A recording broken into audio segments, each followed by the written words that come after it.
देखिए, लोग कहते हैं कि भाई बीजेपी के खिलाफ सबको एकजुट होने की जरूरत है।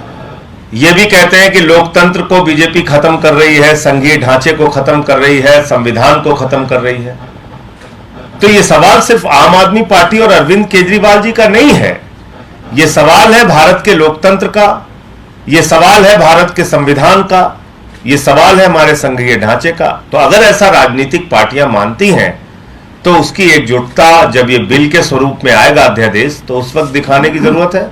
सबको एक साथ आकर इस बिल को गिराना चाहिए, क्योंकि बीजेपी के पास नंबर नहीं है राज्यसभा में। सारी विपक्षी पार्टियां अगर एकजुट होती हैं तो ये बिल गिरेगा। हमने कहा, केजरीवाल जी ने भी कहा कि इसका एक सेमीफाइनल है।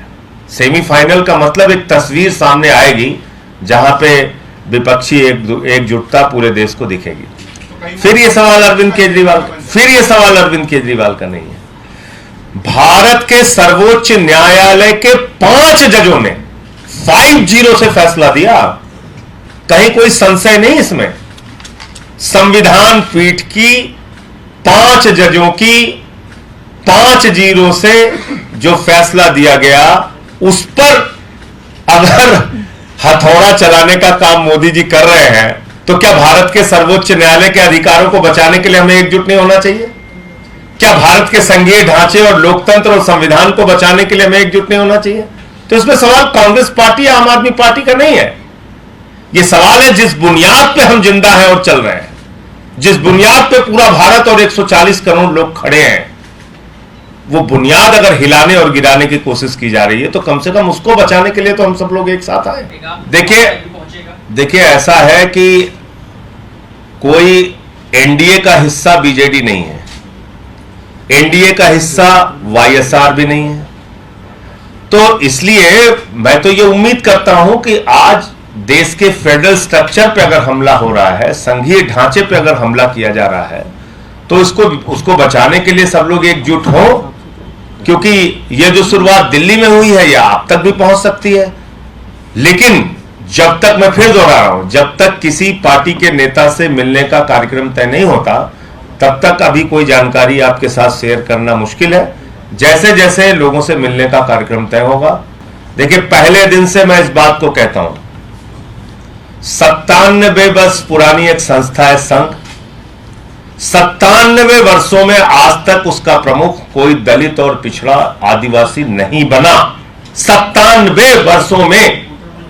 और मैं बराबर इस बात को कहता हूं कि भारतीय जनता पार्टी अपनी मानसिकता से दलित, आदिवासी और पिछड़ों की विरोधी है। और इसलिए देश की आदिवासी महिला को आप राष्ट्रपति चुनावी राजनीति के लिए, उसको भुनाने के लिए तो बना देते हैं, लेकिन बताइए, भारत की संसद का उद्घाटन हो और राष्ट्रपति ना बुलाए जाए, इससे ज्यादा अपमान कोई राष्ट्रपति का हो सकता है? इससे बड़ा अपमान कोई आदिवासी समाज या दलित समाज का हो सकता है? इससे बड़ा अपमान या इससे बड़ा कोई संदेश वंचित समाज में भाजपा दे सकती है कि हम इनके विरोधी हैं?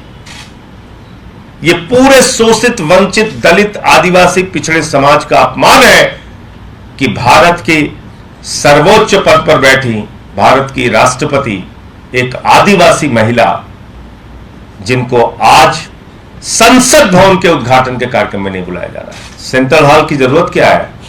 सब लोग वहां मिलने लगेंगे, आपस में बैठने लगेंगे, बातचीत करने लगेंगे, आप जैसे कुछ वरिष्ठ पत्रकार भी आके जानकारियां लेने लगेंगे।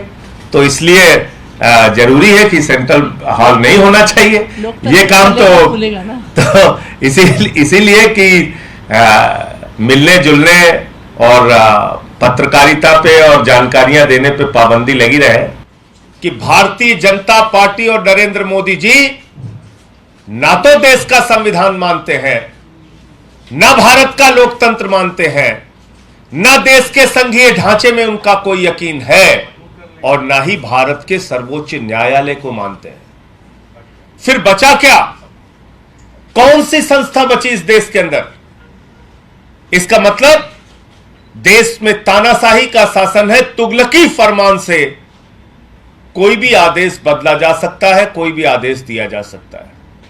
25 साल से जिस दिल्ली के अंदर भारतीय जनता पार्टी बुरी तरीके से हार रही है, बार बार पराजित हो रही है, इतनी व्याकुल है, इतनी तड़प रही है सत्ता पाने के लिए यहां पर कि अरविंद केजरीवाल जी की एक लोकप्रिय सरकार जो लोगों को फ्री बिजली देती है, फ्री पानी देती है, फ्री शिक्षा देती है, फ्री इलाज देती है, बुजुर्गों को तीर्थ यात्रा देती है, विधवाओं को पेंशन देती है, जो माताओं बहनों के लिए बस की यात्रा फ्री करती है, ऐसी सरकार को कैसे रोकना है, कैसे चलने नहीं देना है, कैसे अरविंद केजरीवाल जी की लोकप्रियता को खत्म करना है, इस पूरे काम में नरेंद्र मोदी जी और बीजेपी की ऊर्जा लग रही है।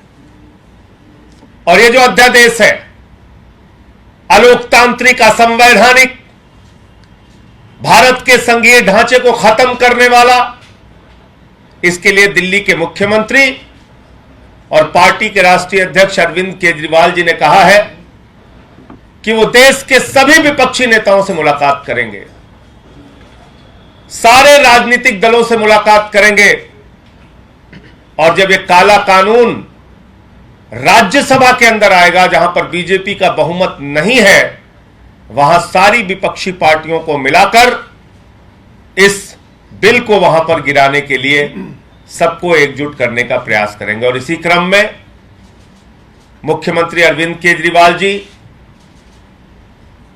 कल बंगाल की माननीय मुख्यमंत्री ममता बनर्जी जी से मुलाकात करेंगे, परसों शिवसेना के राष्ट्रीय अध्यक्ष उद्धव ठाकरे जी से मुलाकात करेंगे, उसके एक दिन बाद एनसीपी के राष्ट्रीय अध्यक्ष शरद पवार जी से मुलाकात करेंगे। कल उन्होंने नीतीश कुमार जी और तेजस्वी यादव जी से मुलाकात की और सबके सामने एक ही विषय रखा, अगर हमको भारत का लोकतंत्र बचाना है, अगर हमको बाबा साहब डॉक्टर भीमराव अंबेडकर के द्वारा लिखे गए संविधान को बचाना है, अगर हमको इस देश के संघीय ढांचे और सुप्रीम कोर्ट को बचाना है, तो सारे विपक्ष को एकजुट होकर इस अध्यादेश को जब बिल के स्वरूप में राज्यसभा में आएगा उस वक्त इसे गिराना होगा। और यह 2024 का सेमीफाइनल भी होगा, यह विपक्षी एकता का सेमीफाइनल भी होगा। क्या सारा विपक्ष भारतीय जनता पार्टी को पराजित करने के लिए एकजुट है या नहीं है, इसकी एक बड़ी अग्नि परीक्षा जब यह अध्यादेश बिल के रूप में राज्यसभा में आएगा उस वक्त होगा। तो यह जानकारी आप सबको देनी थी कि अरविंद केजरीवाल जी देश के सभी विपक्षी नेताओं से आने वाले दिनों में मिलेंगे। अभी 3 कार्यक्रम उनके तय हुए हैं, एक बंगाल की मुख्यमंत्री ममता बनर्जी जी से, दूसरा महाराष्ट्र के पूर्व मुख्यमंत्री उद्धव ठाकरे जी से, तीसरा एनसीपी के राष्ट्रीय अध्यक्ष शरद पवार जी से, और सबको एकजुट करके इस बिल को, इस काले कानून को गिराने के लिए वो प्रयास करेंगे, उन सबसे मुलाकात करेंगे। हमारे बीच में दिल्ली के माननीय मंत्री सौरभ भारद्वाज जी हैं, हमारे राज्यसभा के सांसद संदीप पाठक जी, दिल्ली की माननीय मंत्री आतिशी जी हैं। आप लोग सर आपने बोल दिया सर, सवाल भी था सर, क्या कांग्रेस से सहयोग मांगेंगे? देखिए, ये अग्नि परीक्षा की घड़ी है, ये देश में आपातकाल है, इमरजेंसी है, और अगर सुप्रीम कोर्ट को पलट दिया जाए, मतलब क्या कर रही है बीजेपी? कह रही है भाई हम, अगर आपने सरकार बना ली तो पहले खरीद फरोख्त करके आपकी सरकार गिराएंगे, उसमें सफल नहीं होंगे तो ईडी सीबीआई छोड़ के आपको गिरफ्तार कराएंगे, उसमें भी अगर सफल नहीं होंगे तो अगर आपके पक्ष में कोई सुप्रीम कोर्ट और न्यायालय का आदेश आ जाता है तो उसको भी बदल देंगे। तो फिर लोकतंत्र कहां बचा, संविधान कहां बचा, सुप्रीम कोर्ट कहां बचा? फिर तो सब आपने खत्म कर दिया। तो कांग्रेस पार्टी को भी यह तय करना होगा कि क्या वो भारत के संघीय ढांचे और लोकतंत्र के पक्ष में खड़ी है या उसके खिलाफ खड़ी है। एक लाइन की बात है, यह उनको तय करना होगा। और कांग्रेस पार्टी का जब तक कोई आधिकारिक बयान नहीं आ जाता तब तक इस पर कोई प्रतिक्रिया देना ठीक नहीं होगा। अभी तो अगेंस्ट में से बयान आ रहे, कह रहे कि शिला गवर्नमेंट में भी काम हो रहे थे। मैं कह रहा हूं कि कांग्रेस पार्टी का, यानी कि उनके जो भी प्रमुख लोग हैं, जिनके हाथ में सदन की जिम्मेदारी है, जिनके हाथ में राष्ट्रीय स्तर पे पार्टी के संगठन की जिम्मेदारी है, जब उनका कोई आधिकारिक बयान इस विषय पे आ जाएगा उस समय हम लोग अपनी प्रतिक्रिया देंगे, उसके पहले कुछ कहना ठीक नहीं। संजय भाई, आपने कहा चूंकि विपक्ष के नेताओं से मिलेंगे, मल्लिकार्जुन खड़गे उनके पार्टी के अध्यक्ष हैं, क्या इस आउट